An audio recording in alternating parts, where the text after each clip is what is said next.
Enema और बस्तिकर। Enema प्राकृतिक चिकित्सा की भाषा में या और भी जो कई चिकित्सा पद्धतियां हैं उनमें एनीमा कहा गया है। तो एनीमा के बारे में सब जानते हैं, लेकिन एनीमा के अलग अलग नाम हैं। फाउंटेन सिरिंज कहा जाता है, डॉक्टर कुरंजन मुखर्जी ने इसे डूश कहा है।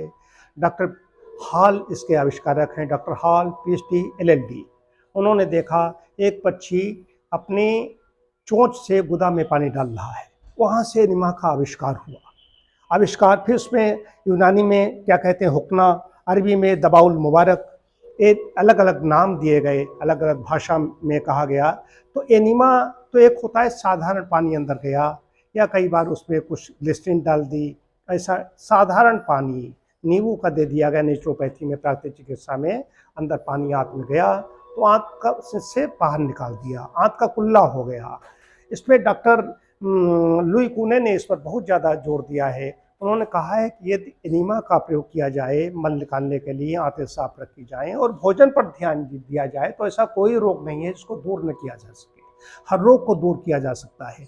डॉक्टर लुई कूने ने ये बात कही थी। डॉक्टर कूने, क्नाइप और ये जस्ट, ये बहुत बड़े इसके अगुआ हैं। सबसे पहले इन्होंने इस पर प्रयोग किए, शोध किए, और इसका बड़ा प्रचार उनके द्वारा हुआ।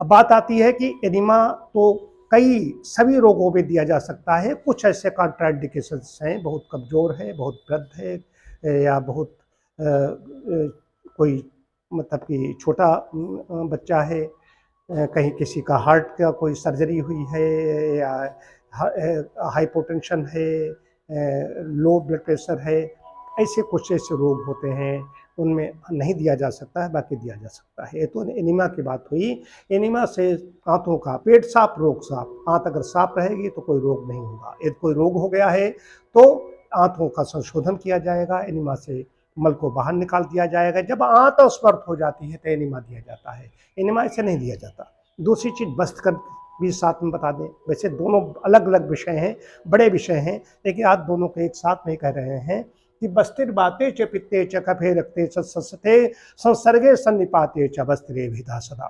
बस्त्र कर्म ये पंचकर्म का प्रधान कर्म है। प्रधान कर्म 5 कर्म है, उनमें से बस्त्र कर्म प्रधान कर्म है। बस्त्र कर्म चाहे कफ में त्रिदोष जो थ्योरी है उनमें सब में बस्त्र कर्म किया जाता है। बस्त्र कर्म में भी 2 तरीके के हैं, स्नेह वस्त्र है और कषाय वस्त्र है। कषाय वस्त्र कैसे दी जाएगी? औषधियों का काढ़े बनाए जाते हैं। स्नेह वस्त्र कैसे दी जाती है, इसमें चिकित्सक तय करता है, वैद्य तय करता है इसको, किसको देना है किसको नहीं देना है, वो आगे की बात है। लेकिन ये इतनी बड़ी चीज़ें हैं, पेड़ों में रह करके, आंतों में रह करके सारे दोषों का निराकरण करती है। बस्त्र का और एनीमा का भी है। बस्त्र बड़ी चीज़ हो जाती है, जैसे सूर्य ऊपर रहता है और नीचे जो वनस्पतियाँ हैं उनके रसों को, मतलब के रस को जो अवशोषित कर लेता है, सूर्य की किरणें उसको अवशोषित कर लेती हैं। मुरझाए जैसे रहते हैं पौधे, गर्मियों में देखिए सबको दिखाई देता है। उसी प्रकार पेड़ों में रह करके मलाशय में, बड़ी आंत में वस्त्र दी जाती है, वहाँ पर रहते ही सिर से पैरों तक के दोषों का निराकरण करती है, निकाल करके फेंक देती है। ये सभी के लिए उपयोगी है। ये कोई बहुत बड़ा रोग है, उनको चाहिए कि वे अपने अपने ऐसे जहाँ पर पंचकर्म के केंद्र हैं, जहाँ पर प्राकृतिक चिकित्सा के केंद्र हैं, वहाँ पर वैद्य मिलेंगे, वहाँ पर जाएं, उनसे कहें, इसी से ही उनका आहार सुधार कर दिया जाएगा, जिससे नए टॉक्सिन्स अंदर डेवलप नहीं होंगे। जो पुराने टॉक्सिन्स अंदर हैं, जो विजातीय पदार्थ हैं, फॉरेन मैटर्स हैं, उनको इस तरीके से बाहर निकाल दिया जाएगा।